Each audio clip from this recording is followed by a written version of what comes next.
نحمده ونصلي على رسوله الكريم اما بعد۔ حضرت عائشہ صدیقہ رضی اللہ عنہا بیان کرتی ہیں، رسول اللہ صلی اللہ علیہ وسلم جس قدر آخری عشرے میں عبادت اور سخاوت کرنے کی کوشش کرتے تھے وہ اس کے علاوہ کسی اور وقت میں نہیں کرتے تھے۔ دوسری حدیث، حضرت عائشہ صدیقہ رضی اللہ تعالی عنہا بیان کرتی ہیں کہ جب آخری عشرہ شروع ہو جاتا تو رسول اللہ صلی اللہ علیہ وسلم عبادت کے لیے کمر بستہ ہو جاتے، شب بیداری فرماتے اور اپنے اہل خانہ کو بھی بیدار رکھتے تھے۔ پہلی حدیث امام مسلم نے نقل کی ہے، دوسری حدیث امام مسلم اور امام بخاری دونوں نے نقل کی ہے، یعنی متفق علیہ روایت ہے۔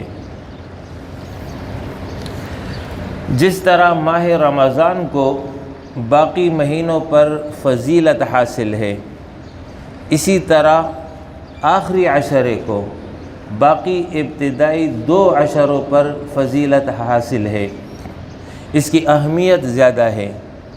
اور اس آخری عشرے میں ایک رات ایسی ہے جو نہ صرف اس عشرے میں بقیہ راتوں پر بلکہ سال بھر کے تمام راتوں پر اس کی فضیلت واضح ہے، یعنی لیلۃ القدر۔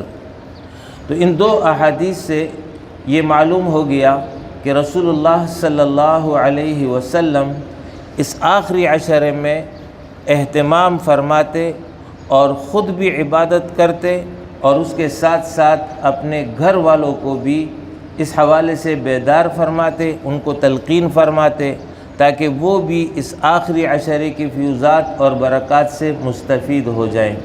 اور اسی آخری عشرے کی طاق راتوں میں سے کوئی ایک طاق رات ایسی ہے جو کہ لیلۃ القدر ہے، جو 1000 مہینوں سے زیادہ بہتر اور افضل ہے۔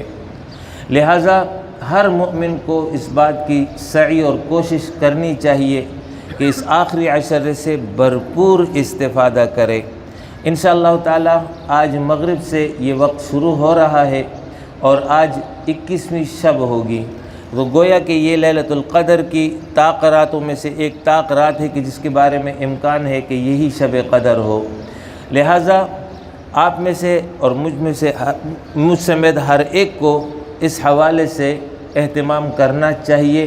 تمام وہ کام جو غیر ضروری ہیں ان کو بالکل ترک کر دیں، لایانی کاموں سے مکمل اجتناب کریں، فضول گپ شپ سے اجتناب کریں، وہ تمام کام جو کہ بعد میں کیے جا سکتے ہیں ان کو بالکل ترک کر دیں اور اس آخری عشرے کو پورا کا پورا اللہ کے لیے وقف کر دیں۔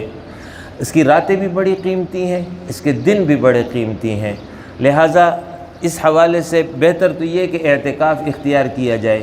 لیکن اگر اعتکاف ممکن نہیں ہے تو دوسری صورت یہ ہے کہ جو 5 طاق راتیں ہیں یہ 5 کی 5 طاق راتیں مسجد ہی میں بسر ہوں، اور خواتین حضرات گھروں پر اس بات کا اہتمام کریں کہ وہ گھر کے امور خانہ داری جو بہت ضروری ہے، بچوں کی پرورش بہت ضروری ہے، اس کے بعد جو بھی ان کے پاس وقت بچتا ہو ان تمام اوقات میں قرآن کی تلاوت کریں، ذکر کریں، تسبیحات کریں، صلاۃ التسبیح کی نماز ادا کریں اور جو باقی نوافل عبادت ہیں اس میں اپنے آپ کو مشغول رکھیں۔ یہ وقت ہے تزکیہ کا، تربیت کا، اللہ رب العالمین کا قرب حاصل کرنے کا یہ بہترین موقع ہے جو سال میں 1 مرتبہ حاصل ہوتا ہے۔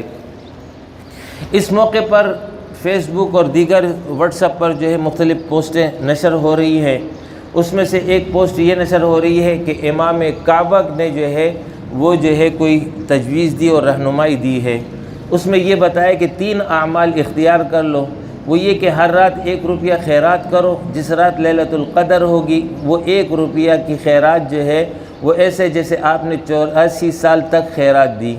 دوسرا یہ کہ ہر رات 2 رکعت نماز ادا کرے، جس رات لیلۃ القدر ہوگی وہ نماز ایسی ہو جائے گی جیسے 84 سال کی عبادت کی۔ تیسری یہ کہ ہر رات میں 3 بار سورہ اخلاص پڑھیں، جس رات لیلۃ القدر ہوگی وہ تلاوت ایسی ہو جائے گی گویا 84 سال اور 84 سال جو ہے یہ ایک قرآن پڑھا گیا ہو۔ یہ سب غیر مستند باتیں ہیں، لا یعنی باتیں ہیں، شارٹ کٹ کی تلاش میں قوم رہتی ہے۔ ان تمام چیزوں سے اجتناب کرنا چاہیے۔ یہ سب کچھ کرنا ہوتا تو پیغمبر علیہ الصلوۃ والسلام جو ہے یہ سب کچھ بتا کے چلے جاتے۔ آپ صلی اللہ علیہ وسلم کے بارے میں آ رہا ہے کہ وہ پوری کی پوری رات بیدار رہتے ہیں، وہ پوری کی پوری رات جو ہے وہ عبادت میں مشغول رہتے ہیں۔ اپنے گھر والوں کو تو انہوں نے نہیں کہا کہ 2 رکعت نماز پڑھ کے سو جاؤ تمہیں لیلۃ القدر مل جائے گی، 1 روپے صدقہ کرو تم سو جاؤ۔ فرمایا کہ پوری رات کو اپنے گھر والوں کو بیدار رکھتے تھے۔ لہٰذا میری آپ حضرات کو یہ نصیحت اور گزارش ہے کہ ان تمام پوسٹوں سے دور رہیں۔ جو چیز اللہ نے بتائی ہے، جو چیز اللہ کے رسول نے بتائی ہے، وہی دین ہے، وہی اصل ہے۔ لہٰذا یہ 10 دن جو ہے اس کو کسی صورت میں ضائع نہ ہونے دیں، پورا اہتمام کریں کہ اس 10 دن کو اس طرح استعمال کر لیں کہ یہ ہمارے لیے بہترین صدقہ بن جائے آخرت میں نجات کا اور اللہ رب العالمین کی رضا کا اور اس کے نتیجے میں جنت کے حصول کا۔